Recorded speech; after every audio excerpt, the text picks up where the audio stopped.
बिस्मिल्लाहिर्रहमानिर्रहीम। Hello friends, how are you? Welcome to my YouTube channel exam points. तो दोस्तों, आज हम फिबोनाची सीरीज़ का पार्ट 3 शुरू कर रहे हैं। इससे पहले हमने पार्ट 1 और पार्ट 2 किया। पार्ट 1 में हमने फिबोनाची सीरीज़ की डिफिनेशन पढ़ी, उसकी एक्सप्लेनेशन की और एक सिंपल एग्जांपल किया। इसी तरह पार्ट 2 में भी हमने एक एग्जांपल किया जो कि एग्ज़ाम के हवाले से बहुत इम्पोर्टेंट था। और आज हम पार्ट 3 शुरू कर रहे हैं। इसमें भी हम एक फिबोनाची सीरीज़ की एक एग्जांपल करेंगे, लेकिन आज का एग्जांपल हम फिबोनाची सीरीज़ के रिकर्जन के ज़रिए करेंगे। तो चलिए वीडियो शुरू करते हैं। तो हमने यहाँ पर 5 को फाइंड करना है थ्रू रिकर्जन। तो चलिए अब इसको थ्रू रिकर्जन के ज़रिए फाइंड करते हैं।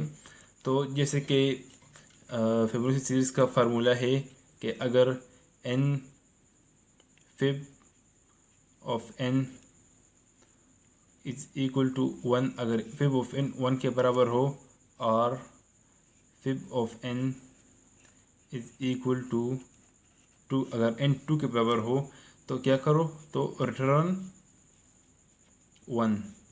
अगर ये कंडीशन ट्रू है फिब की टर्म पर तो क्या करो, रिटर्न 1 करो। लेकिन हमारे पास जो 5 है वो 1 से भी बड़ा है और 2 से भी बड़ा है, इसलिए हम इसको सिंप्लीफाई करेंगे।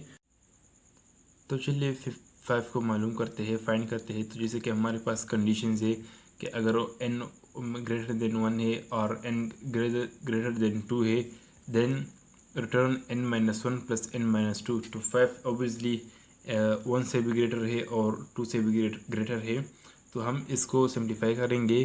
तो फर्स्ट स्टेप क्या है, n माइनस 1, तो 5 से 1 माइनस करेंगे तो ये आएगा फिब 4।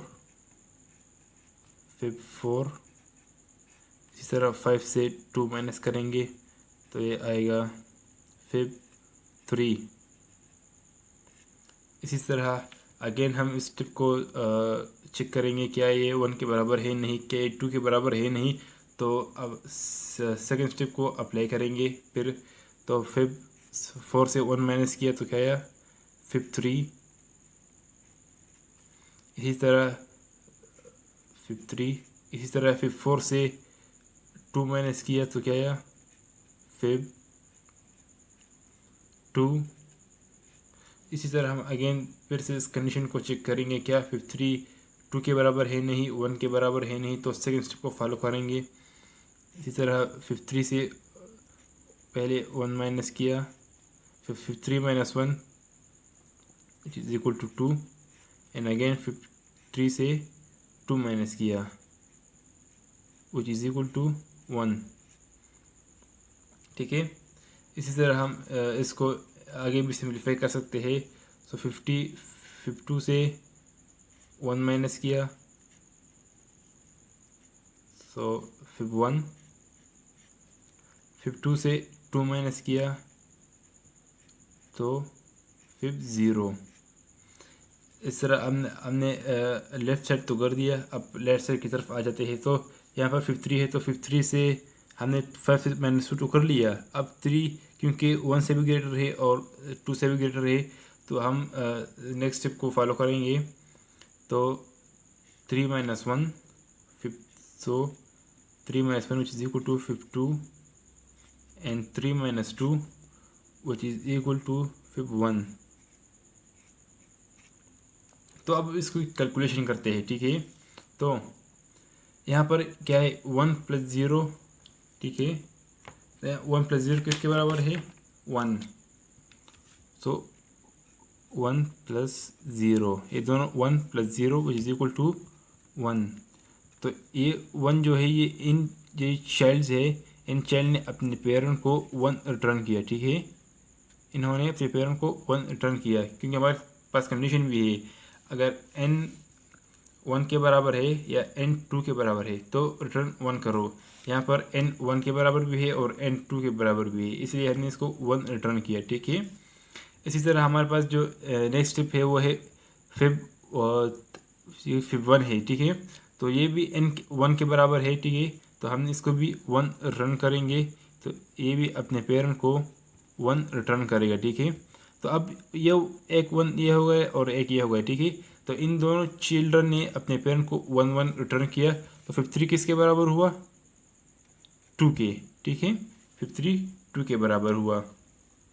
इस तरह 52 जो कि 1 के बराबर है, ठीक है, हमने कंडीशन में पढ़ा n इज इक्वल टू 2, तो रिटर्न 1। 52 किसके बराबर है? 1 के। तो इसने भी अपने पेरेंट को 1 रिटर्न किया, और 53 ने भी अपने पेरेंट 4 को 2 रिटर्न किया, तो 2 + 1 विच इज इक्वल टू 3।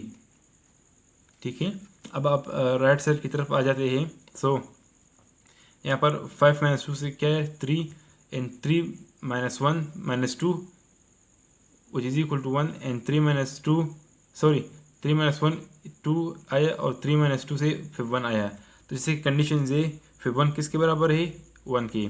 तो इसने अपने पेरेंट को 1 रिटर्न किया, और फिर 2 ने भी अपने पेरेंट को 1 रिटर्न किया। तो 1 + 1 क्या आया? 2। तो इसने 53 किसके बराबर हुआ? 2।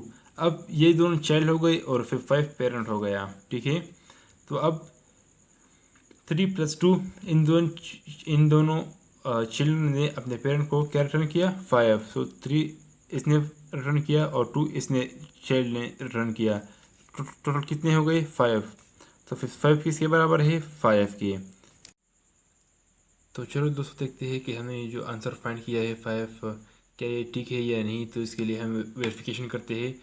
जो जैसे कि हमें मालूम है कि एक फिबोनाची सीरीज़ है, ये फर्स्ट टर्म है, 1 फर्स्ट टर्म है, इसी तरह सेकंड टर्म है, एंड 2 थर्ड टर्म है, इसी तरह 3 फोर्थ टर्म है, एंड 5 फिफ्थ टर्म है। और जिस कर रहा कि हमने फिर 5 को आंसर निकाला, वो है 5। और इस तरह ये जो 5 है, ये 5 टर्म है, और ये 5 है। ठीक है, 5 टर्म किसके बराबर है? 5, और ये 5 के बराबर है। इसी तरह 8 टर्म जो है 6 के बराबर है, और 30 टर्म 7 के बराबर है, एंड सो ऑन। तो इसका मतलब है कि हमने जो आंसर निकाला है 5 फाइंड किया है, ये बिल्कुल करेक्ट है। ठीक है दोस्तों, अगर आपने आज तक हमारे चैनल एग्जाम पॉइंट सब्सक्राइब नहीं किया तो सब्सक्राइब करें। फिर मिलते हैं नेक्स्ट वीडियो के साथ। खुदा हाफिज़।